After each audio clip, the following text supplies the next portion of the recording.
जय जिनेंद्र। मित्रों, आज हम देखेंगे दुश्मा नामक छठे आरे के बारे में। हम इस समय वर्ष 20,525 में हैं। दुनिया में सब कुछ बदल चुका है। ये है भविष्य की दुनिया। टेक्नोलॉजी इतनी हावी हो चुकी है कि लोगों ने धर्म आराधना को भुला दिया है। चारों ओर सिर्फ पैसों की अंधी भागदौड़ है। पैसे के बिना कुछ नहीं। पाप और हिंसा अपने चरम पर है। छठा आरा प्रारंभ हो चुका है। चारों ओर त्राहिमाम मच गया है। ऊपर से आग बरस रही है।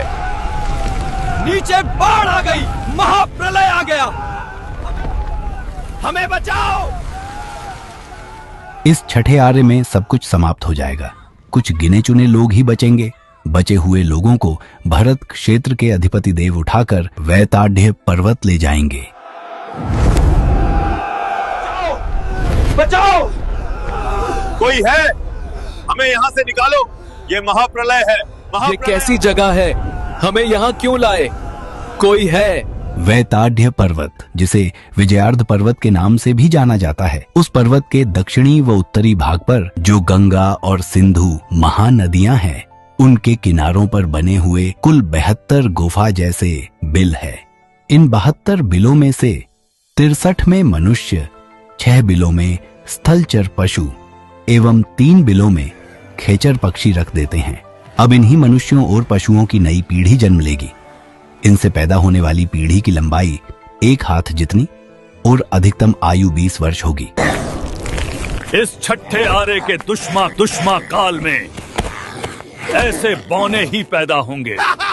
इन बौनों के शरीर में मात्र 8 पसलियां होंगी। छठे आरे में जन्म लेने वाले यह लोग दीनहीन, क्रोधी, कामी, क्रूर, अंधे काने, गूंगे, कुबड़े, कुरूप और दुर्गंधित देह वाले होंगे।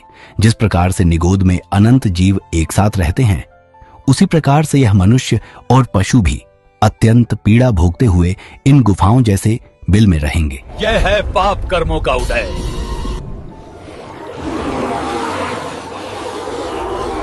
यहाँ पर दिन में सूर्य आग की तरह तपेगा। रात्रि में चंद्रमा अत्यंत ही शीत प्रदान करेगा। आकाश से अग्नि की वर्षा होगी। नदियों में पानी उबलेगा। भयानक आंधियां चलेंगी। कुल मिलाकर यह लोग नरक जैसी जिंदगी का अनुभव करेंगे। दिन में अत्यधिक गर्मी और रात्रि में अत्यधिक ठंड के कारण यह अपने बिलों से बाहर नहीं निकलेंगे। केवल सूर्योदय और सूर्यास्त के समय मात्र एक मुहूर्त अर्थात 48 मिनट के लिए ही अपने बिलों से बाहर निकलेंगे। बिलों से निकलते ही यह नदियों की ओर दौड़ेंगे। नदियों से मछली और कछुओं को पकड़कर उन्हें रेत में दबाकर छोड़ देंगे। भयंकर गर्मी और शीत से वह मछलियां और कछुए पक जाएंगे। तब यह लोग बिलों से निकलकर रात्रि की शीत से पके जलचर जीवों को प्रातः और दिन में सूर्य की गर्मी से पके जीवों को संध्या में रेत से निकालकर खाएंगे।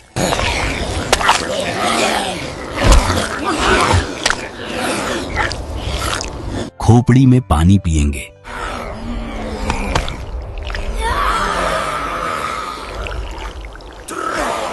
खाने पीने के बाद यह आपस में लड़ाई झगड़े और मारपीट करेंगे।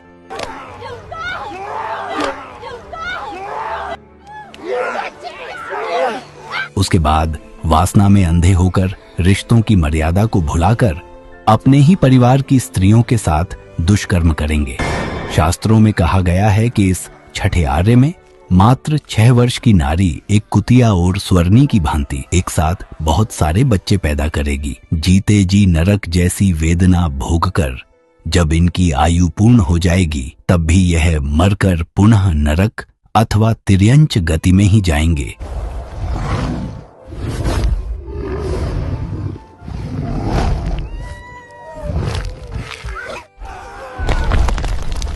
हमने जिनेंद्र भगवान की वाणी क्यों नहीं सुनी? हमने पाप कर्म क्यों किए? हमने पाप क्यों किए? हमने कंदमूल क्यों खाए? हमने रात में खाना क्यों खाया?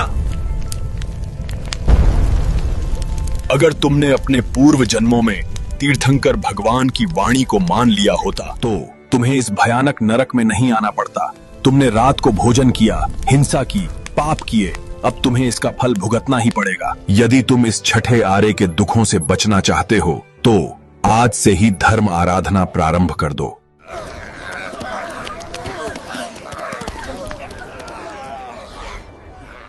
मित्रों, छठे काल की इस भयंकर वेदना से बचने के लिए हमें अधिक से अधिक धर्म आराधना एवं श्री जिनेंद्र भगवान के बताए हुए मार्ग पर चलना होगा। सभी प्रकार के पापों से दूर रहना होगा। इस वीडियो में अभी हमने 21,000 वर्षों तक चलने वाले अवसर्पिणी काल के छठे आर्य का विवरण देखा है।